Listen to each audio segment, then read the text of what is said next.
$2,649 is the average rental price for a property in Kanata, Stittsville. If you're a single parent making $60,000 a year, just having that rent is, that's over 50% of your income. Yeah.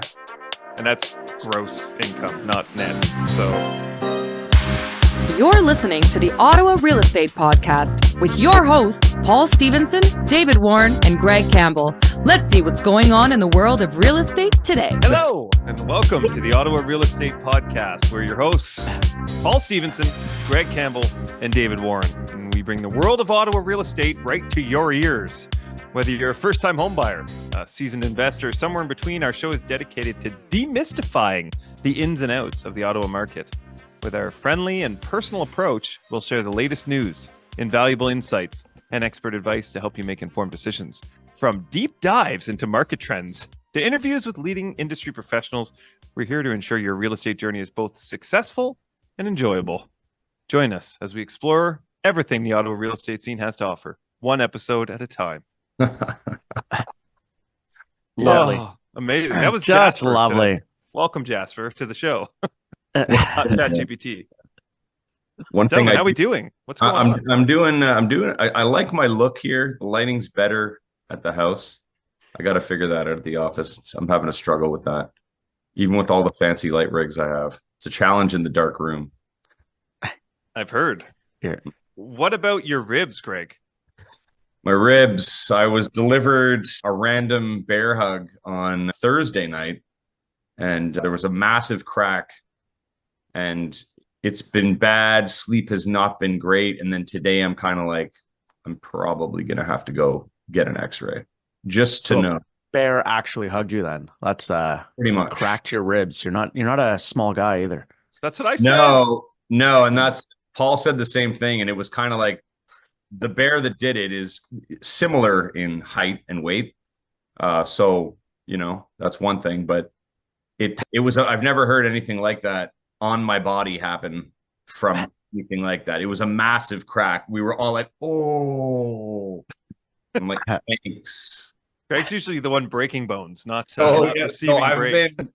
I've been, I took it easy, but now it's like, there's stuff to do and it's okay. Like as the day goes on and I'm sitting, but like, just, quick moves obviously is not a thing, and sleeping properly is not a thing either. So they figure about 4 weeks to repair from something like this, right? Bruise or cracked ribs. Yeah, great. Not fun. Great. Sounds like that guy won't be bear hugging anyone going forward, or at least not 50-year-olds. Yeah, no. Oh, yeah. Make me laugh. Oh, yeah. So it's going to be an interesting next few weeks for me, that's for sure. I'm just trying to decide if I go to urgent care or emergency here, or emergency maybe in Kemptville or Renfrew. Because Orleans has that urgent care clinic. No, is that still functional? It has that urgent care clinic. If I go after the show, I'd probably get in at 4 p.m. Yeah, or they'd put me to the next day. Talk to Lula. It's not really that urgent. It's not really urgent care. It's more of we'll see you sometime. Yeah. Eventual care. It's called eventual care. That's Canada. Please don't die at us. I always wonder how many people are there that is actually urgent. That's the thing. Yeah. People just don't have family doctors. That's a whole other. That's part story of it. and podcast. I do, but then to get to the family doctor, to get the requisition, Welcome to the Real Estate Podcast. Yeah. Speaking of urgency, talk about everything X-rays. Speaking of urgency, and been urgency in the market, Gregory. Urgency in the market. Anyways, that's that. That's enough about me. You guys had great weekends, I assume. Paul, you had some sporting. Yeah, we actually had Dave's on Friday night for our friend Jen's 40th birthday. It was a lot of fun. Oh, right. It was a little surprise. Dave and Lauren were hosting. It was great. We had a little taco themed party. Good time. Good to see everyone. New faces, old faces, new friends, old friends. Lots of volleyball talk. And then hockey. We're second round, divisional final started for Jackson and CP. They lost their first game and then came back last night and kicked ass. So we're back. It's 1-1. Game 3 on Tuesday. I have to say, gentlemen, the market seems to be, I know we get flagged for this every week for talking about how great the market is, but I have been seeing a lot of multiple offer situations, not over asking, not bidding wars, but multiple offers. Like it seems every buyer I have right now, when they put in an offer, Oh, there's another offer. I've had multiple people lose offers. I have other people that are currently waiting to hear back if their offer is accepted. It seems like anytime an offer goes in, there's another one sitting right behind it. I don't know if you're seeing that, but that seems to be all I've seen for the last 2 weeks. So maybe it's just my little microcosm. But I mean, my clients that lost out on a place in McKellar Park 2 weeks ago that went multiple offer, 153,000 over asking. They were in another multiple offer situation on Friday. They won it. They had to go 26,000 over asking, and it's over $1 million property in the glebe. Mm-hmm. So, again, that higher price point, but still obviously multiple people looking. Yeah, I feel like that like 700 to million price point is like a super competitive market right now. Typically, historically, it's kind of been that, mid-range, like 4 to 6 was big, and now it's kind of 5 to 7. Like everything kind of that first, single family home or first home was always kind of the main price point, but it seemingly is kind of that, at least as far as competition, it seems that 700 to $1 million is really where there's a lot of buyers right now. There's a lot on the market. There's a lot on the market. What are you seeing, Greg? What are you seeing in the numbers here, Gregory?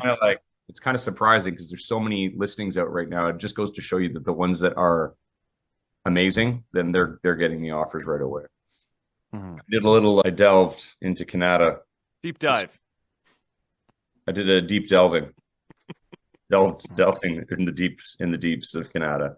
Kanata Stittsville to be fair. So I did townhomes, detached homes, and rentals. So what I have here is an average right now in Kanata. Townhomes averaging 663,000, 81 days on market. There was 5 conditional sales, 610,000, averaging 26 days on market. Sold, we had 31, average sold price 623,000. 34 days on market.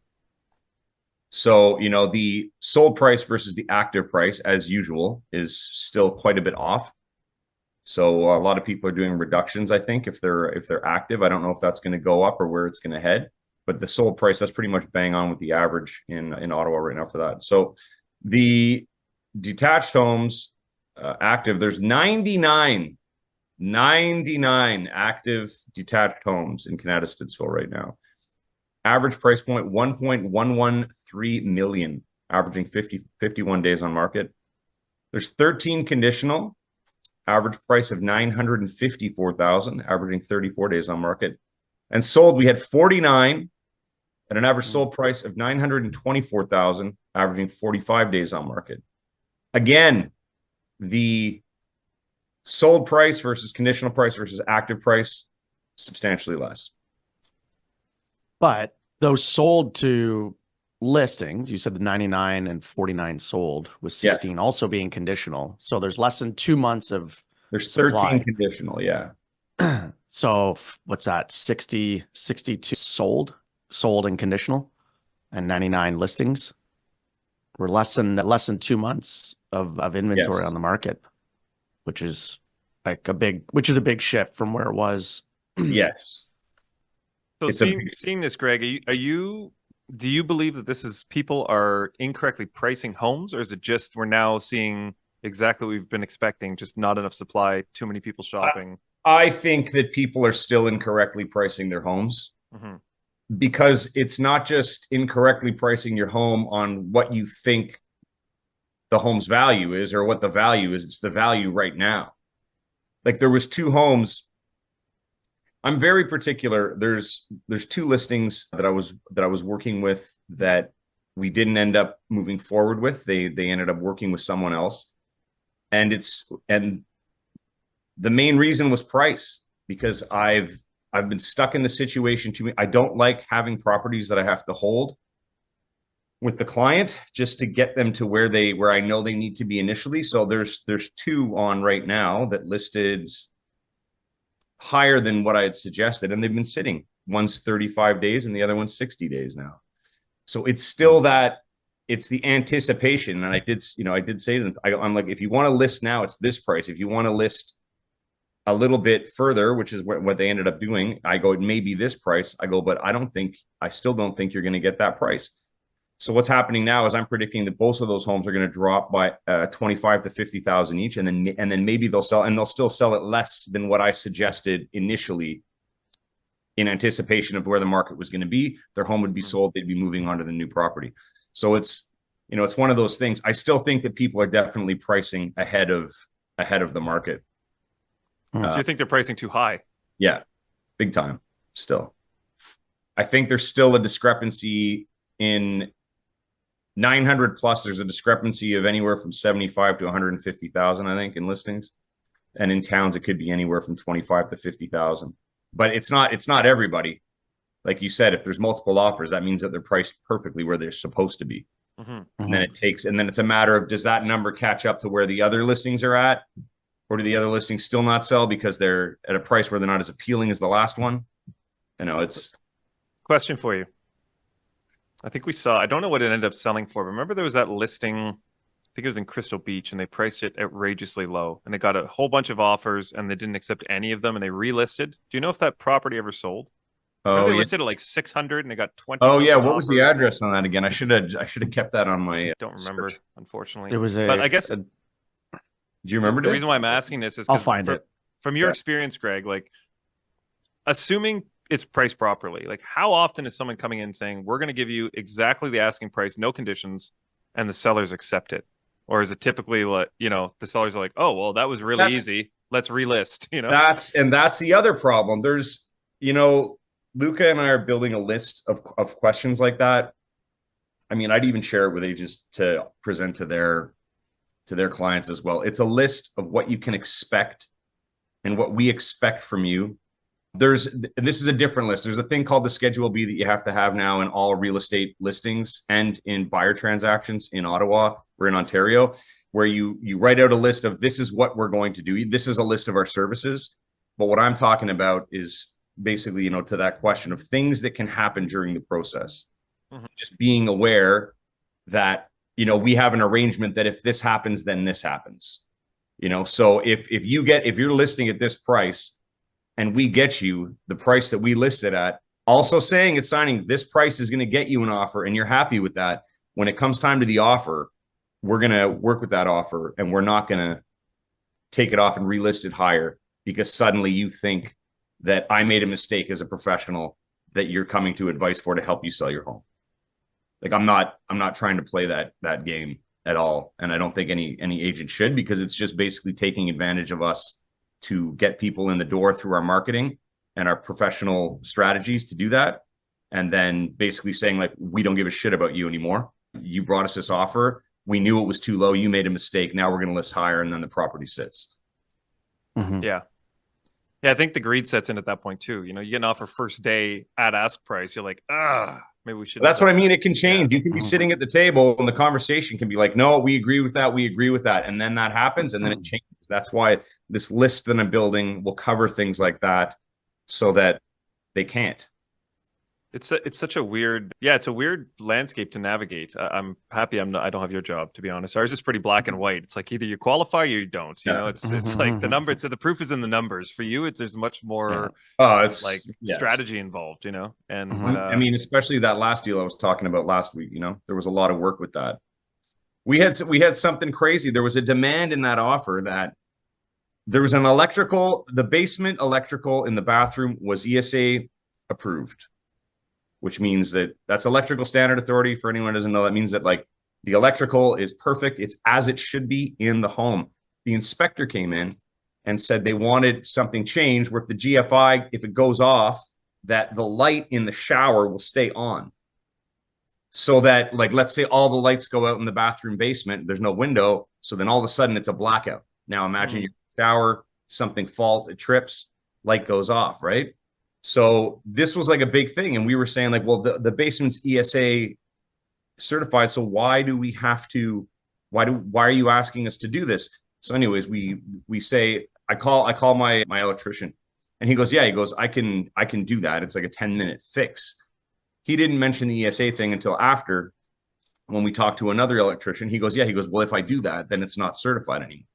So we went back to the buyer's agent and I said, look, if we do this, you have no more certification. It's not electrical certified anymore.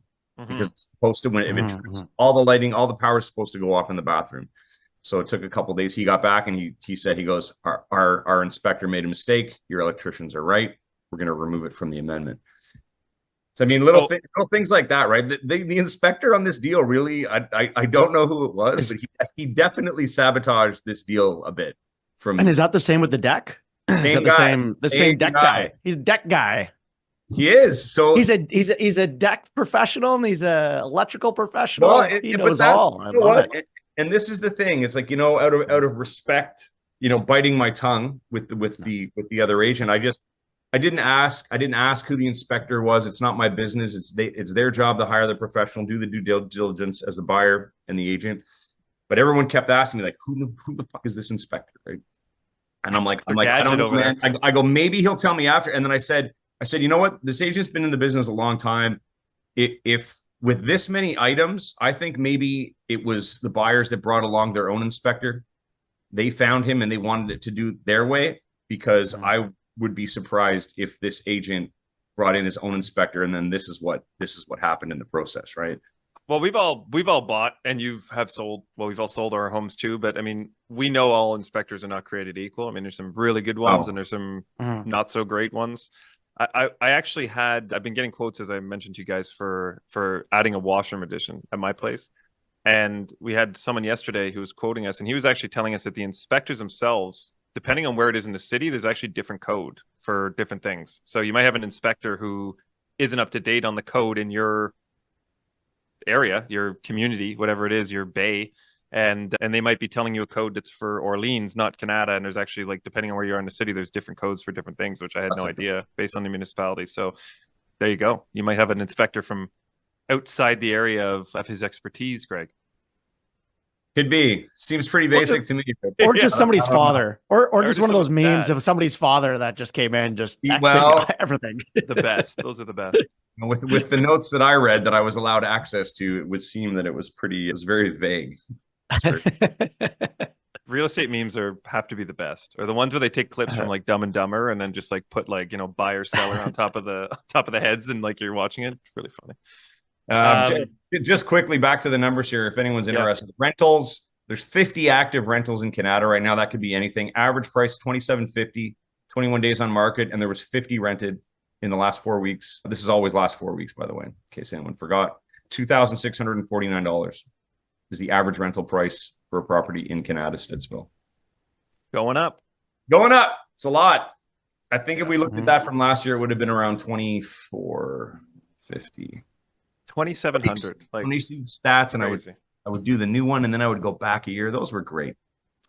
Like, I'm not working as hard anymore on this. Is that what's going on? So too busy growing my hair. If you're a single parent making $60,000 a year, just having that rent is, you know, that's over 50% of your income. Just rent. And that's gross income, not net. So, are you thinking of buying or selling a residential property? Relationships are at the heart of every real estate transaction. At Geltin Poirier Avocats Lawyers, we love to bring residential buyers, sellers, agents, lenders, mortgage brokers, and the law together to close the deal for you. For an effortless client experience that opens doors, call us at 613-744-4488 or visit our website at geltinpoirierlaw.ca. Let's get to the heart of your deal.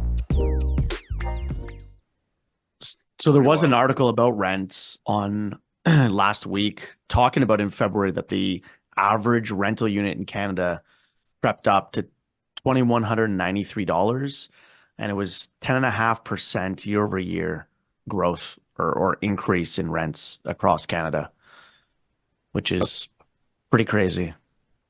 The average 2-bedroom, $2,293, up 11.3% annually across Canada. Yeah. You know what? That's a great prelude. What's the other word that we use usually? Not segue. Segue. Thank you.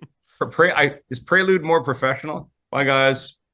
Love Prelude's you. a car that I remember a couple friends I had in high school. My first car was a Prelude, 1984 Honda Prelude. Yeah. Had a crazy rock Fosgate system in that. Yeah. Crazy. Probably the detachable CD player. The face plate. Yeah, you bring that into the bar. It's like, wow. Oh yeah. sub box Nice faceplate, bro. 6x9s or whatever they were. Anyways, okay, so check it out. So speaking of rental, unrest in rental and et cetera, et cetera. So this is the report the RCMP put out about the destabilization of Canada based on people not being able to afford homes. So Canada faces destabilizing forces like climate change, disinformation, and the unlikelihood of young adults owning homes, according to an RCMP report. So those are the three things right now that can cause unrest in society. The report highlights concerns over declining living standards for younger generations, exacerbated by a potential recession. Well, we're already in a recession, so I don't know what the potential part of that is. I feel anyways. Rapid real estate appreciation has made housing increasingly unaffordable for Canadians under 35, contributing to a growing wealth gap. Absolutely. The RCMP also notes other issues such as erosion of trust, paranoid populism, big data harvesting, and the impact of AI. Historical instances show that exclusion from land ownership can lead to societal instability and economic ruin. We're talking about kings and queens kind of stuff here now. The shift of housing from individuals to institutional investors transforms communities for profit sources, neglecting long-term sustainability. The RCMP warns that the situation in Canada, exacerbated by an over-reliance on real estate, could mirror historical crisis of land disparity and economic instability. We've been warned. Big data harvesting might be Big data one harvesting. of the funniest terms ever. Mm-hmm. Oh, I'm a big data harvester. Crops are good recently. It's harvest time. The big data harvesters don't have any problem owning a home, that's for sure. No. No. So housing shortages, still an issue, but good news, gentlemen.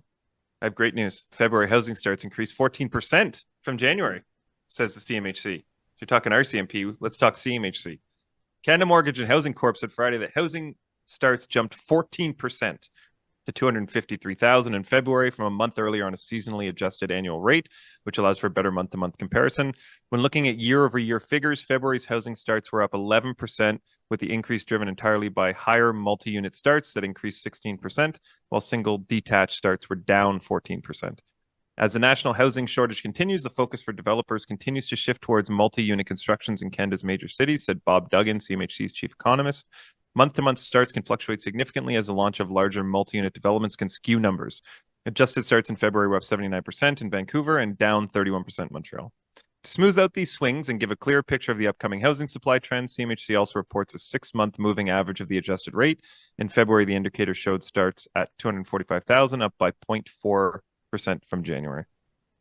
So, seems like a step in the right direction. We need more homes, gentlemen. We know that. We're never going to get the 5 million we need, although they've been promising it.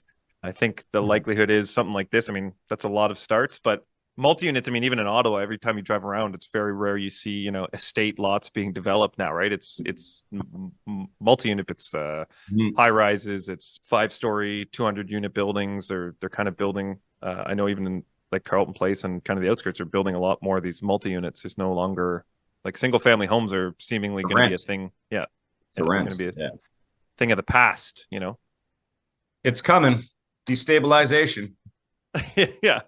Yes. Data farming, data harvesting, large data harvesting. Gentlemen, should we talk about title fraud?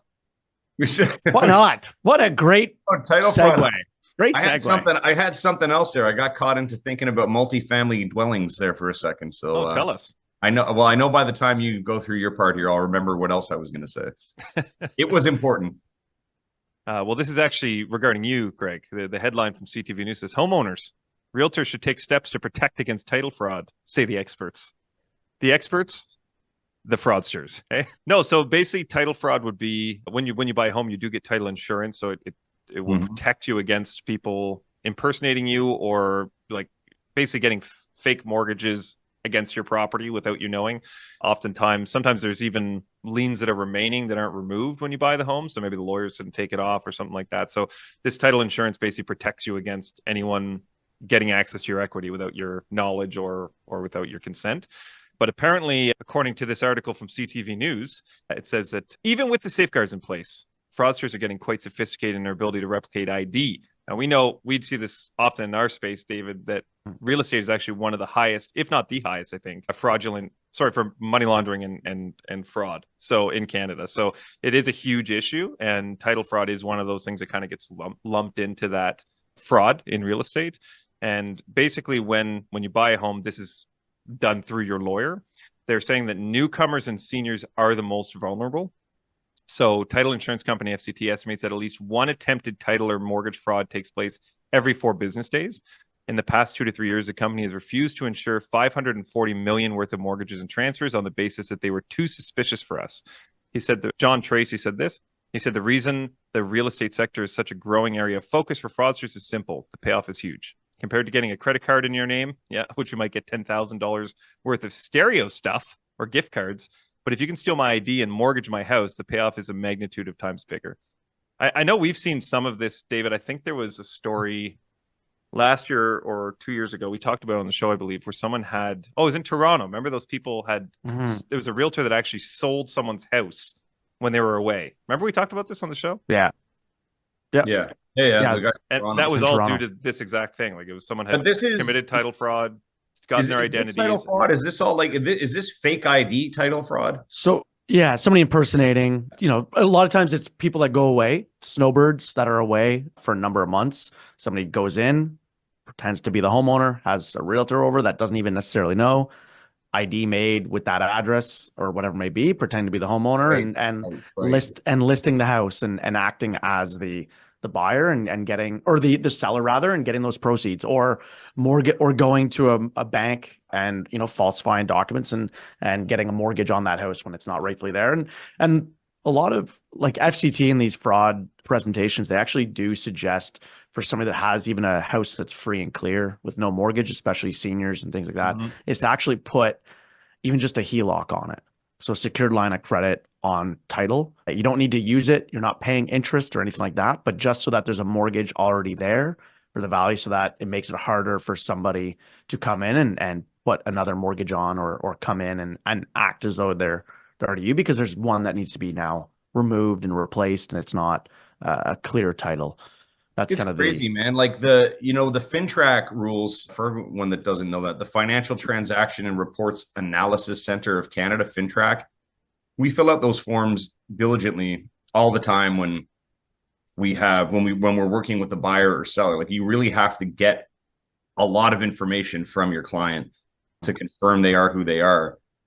So it's just, you do and maybe you don't. It's also kind of like a judge, and it has to be validated through our back-end support admins at the brokerage level.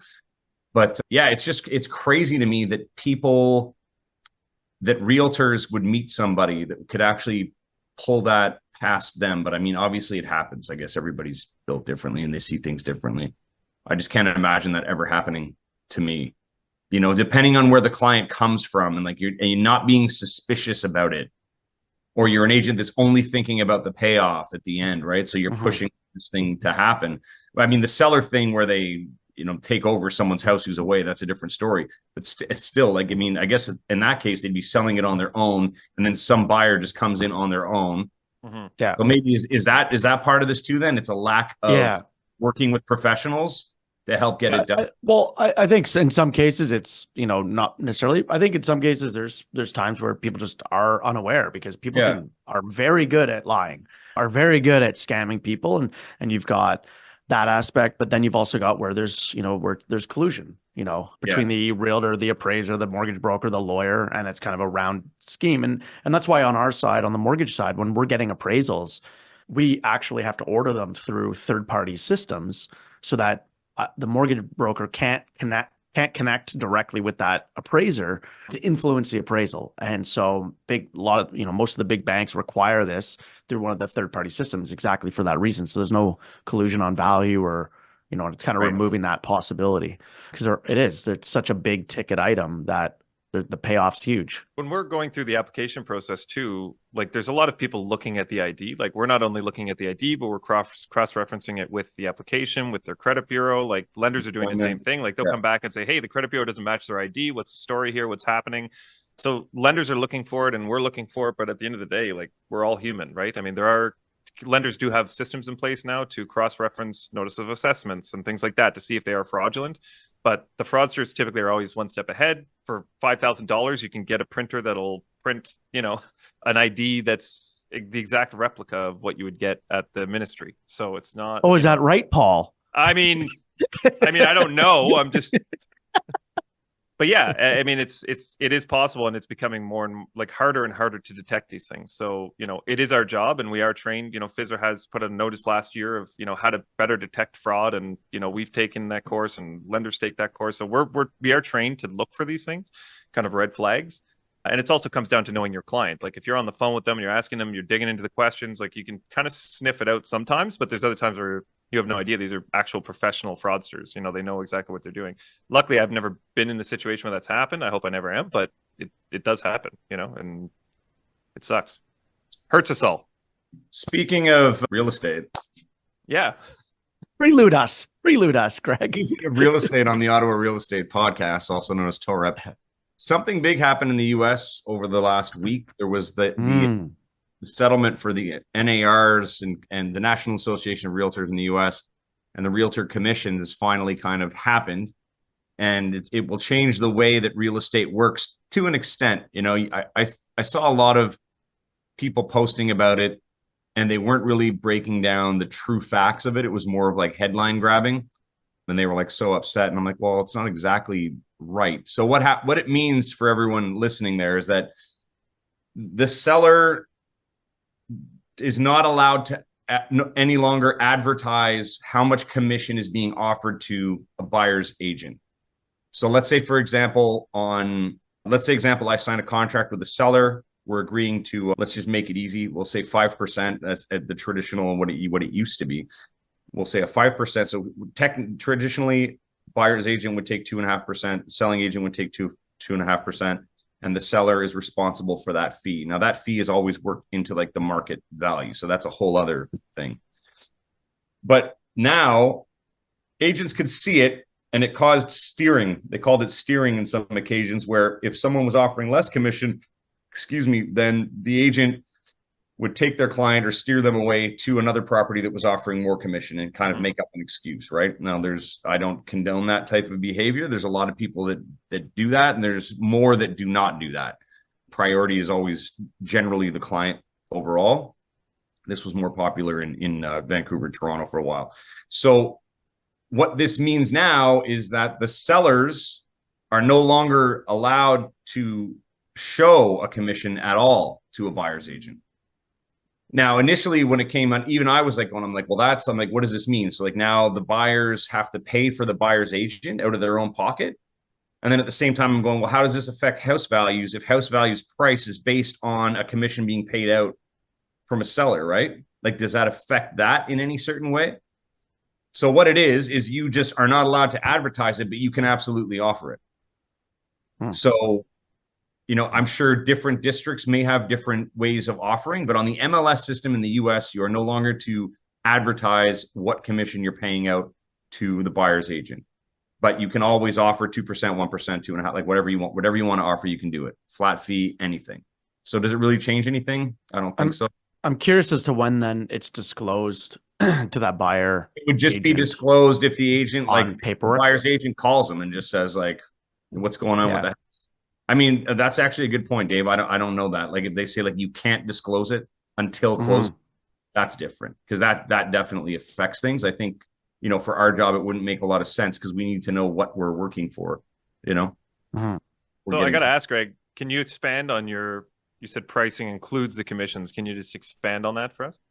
Well, it's because traditionally pricing of a home is based on a commission being paid by the seller to the seller's agent and the buyer's agent, right? And then there's properties that are listed for sale that aren't offering a commission, but they're basing that price based on the value of the home with the commission included. So where does the pricing? If let's say the average home has a 4% commission fee, then all of a sudden there's a 2% commission fee. Does that mean that every listing on the market drops automatically by 2% in honor of that thing not being offered anymore? Or does it stay the same? Because even when someone's offering, a 1% commission on like an $800,000 property, they're basing that value on a higher commission from the real estate board data, who are properties listed with realtors. So they're valuing their property at what is probably more than what it's worth based on the commission value. So it's very, I don't know, it's challenging. I don't know where it's going to go, but this change, I don't think it's that big of a deal as long as there is a commission being offered. I mean, it can change though, and agents do need to be aware that these things can happen, because I don't think, because the sellers can't get, or sorry, the buyers, from what, I mean, you guys can correct me on this, but from what I understand, like a commission can't be included in your mortgage. Correct? Like a buyer couldn't come to you saying the house is 500,000, but I need an extra 20,000 to pay the realtor. The lender won't mortgage finance that, right? No, like the whole purchase agreement has to be at that 520, if you will. It's not like there's no. Yeah. So if 520, it wouldn't be 500, and then a side agreement for the other. So if it turns into the buyers have to pay a commission and they actually try to honor this, then they have to get a loan to pay the buyer's agent, which doesn't make sense. I mean, there's got to be a way to work through this, but that's kind of what's going on right now. That's funny, because I do see realtors in the past at least have said, oh, homes sold with realtors sell for, on average 5% higher than other homes. Like, and they do a lot of big the time. Selling point. They do. Well, yeah, but you just explained why they do. If you're saying they price it in, and the people that are selling without it, then it obviously is the increased price is literally covering the commission, right?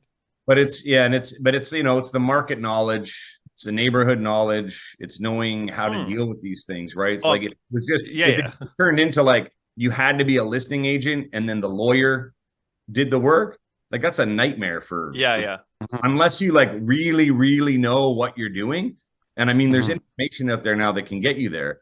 But then what happens? So we just turn into like actual consultants where like you pay us like a flat $1,000 fee to consult you on the transaction. I mean, that's another model. Maybe that's partially where we're going with this. I think it's also it's not only the price, but it's also getting it sold faster. Like if you have networks and you have people that, other agents you're working with, like I'm certainly not dissuading people from using a realtor. I'm just saying it's comical because realtors in the past have marketed themselves as, using a realtor. Like when Grapevine was massive, people would always say like, oh, homes sell for X amount more because when using a realtor, so that's the only reason. Maybe that's what I'll do. I'll just start the new real estate consulting company in Ottawa. I have a fee structure of what kind of knowledge would you like from me? I'll draw the line this part. Yeah, just take the average sale price in Ottawa, figure out what the average commission would be, and charge 15% less than that. As a flat fee. Hey man, like there's I'm gonna get so much hate from every realtor. Like, shut up, Paul. Shut your mouth. If you can't adapt, get out of the game. Like for sure. There's things that happen that are beyond our control, right? And you just got to figure it out. I mean, if you sit there and cry about it, you're just gonna fail anyways. It's the same thing as us with Rocket Mortgage. I mean, I told you guys I had a client who went on, what's the one in Canada? Anyways, there's an online mortgage application basically, and the clients came to me afterwards. We closed their mortgage because they specifically said they were too efficient, that it felt uncomfortable. Like they said, I submitted a form, I got a call within seconds. I submitted something else, they responded within seconds. Like it just felt very cold and very like not inhumane, but like there was no, like they felt off. Like they said something, it was just too efficient is what they told me. So they wanted to work with a human being. They wanted errors. They wanted human error. Yeah. So it was interesting to hear that. Like it was so good that they felt uncomfortable. So, it depends. It depends on who you are and what you're looking for in a relationship. Now, Greg, do you think for that lawsuit in the US though, and I think it was, I don't even know who's getting that payout because it was like 450 million or something like that the lawsuit was for, but do you foresee changes like that in the US coming over to Canada? Obviously it could take time, but do you think that it will kind of shift this way? Yeah. Of course, I imagine. I mean, I know there's already things kind of like happening or that you hear about, but it has to come eventually. And it's not, we don't know what it looks like. You know what I mean? Like all those options that I just or that we discussed is like, it could be any of those. The fact that they're just not showing it on MLS anymore, that doesn't really change anything. Yeah. If that's exactly what it is. But it just means like what's the process? What's the process of getting paid now and knowing what you're getting paid? What's the process? Yeah, I'd be interested to see the process over the next couple of weeks. Like it was just Friday, I think, right? Thursday or Friday that that lawsuit came to a close. So it'll be interesting to see, like you said, how the implementation of it rolls out, or at least the kind of suggestions of how it's going to roll out kind of come I would imagine over the next few weeks to a month. Yeah, it's coming. And I don't think it's a bad thing. I mean, it protects the consumer in a certain way, right? But does it really? Mm-hmm. But does it? Time will tell. Time will tell. Good show, guys. Good show. I like that. Great show. Greg, I'm going to plug your first-time homebuyers guide because you had a very great article that came out on LinkedIn, I think yesterday. Oh, yeah. First-time homebuyers guide to navigating Ottawa's new build market. It was a good read. Good points. Thank you. Yeah, I'm back on the newsletter chain. If anyone wants a newsletter, we should have links all over this place. Eh? We need landing pages going on the show. Yeah. Now that I'm adding new things, I think we're going to have that landing page. Get my free ebook. Subscribe to our newsletter. We need an email list for tow rep. Listeners, what do you say? What do you say? They've already tuned out. They're not even hearing this. At this point, yeah. All right. Should we get in the mood boost? Should we wrap this up? Mood boost. Boost me. Boost my body. Yes. Okay. I'll give you guys, how many do you want today? 4. Surprise us. Okay. 4 it is. So number 1, we let astrology get between us. It just tore us apart. Number 2, what did the judge say when the skunk walked into the courtroom? Odor in the court? Huh? Odor in the court. Doesn't have the same without the ring at the end. It'll be added. It'll be there. Oh no, probably not.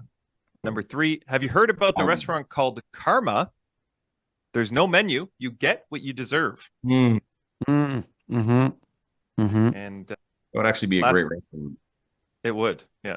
Last but not least, last but not least, number 4, how does a ghost begin a letter? Tomb it may concern. Mm-hmm. Tomb it may concern. I like the Karma one. It would just be, it's one of those things. It'd be good for a comedy movie, I guess, too. You walk in the restaurant and then there's just someone, it's like this gypsy sitting, like staring at you, going like, I know what you deserve. With their crystal ball. Yeah, I know what you deserve. whatever that meal looks You're like. sitting at table 13 today. Yeah, go. It's a guy from Mr. D's. Sneaky. Hello. Sneaky. Just pops up with your food, Oh, where'd you come from? Thank you.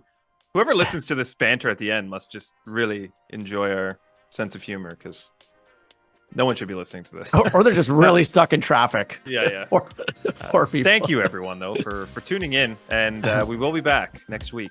Every Tuesday. Actually, we have a guest next week, but they're not 100% confirmed, and we've said this before, so we'll wait. There may be a guest next week. Yeah. Guests. And we thank you for tuning in every week to the Ottawa Real Estate Podcast. Gentlemen, have a great week. Have a great week. Deuces. Talk to you in 5 minutes. Yeah, see you in 2 seconds.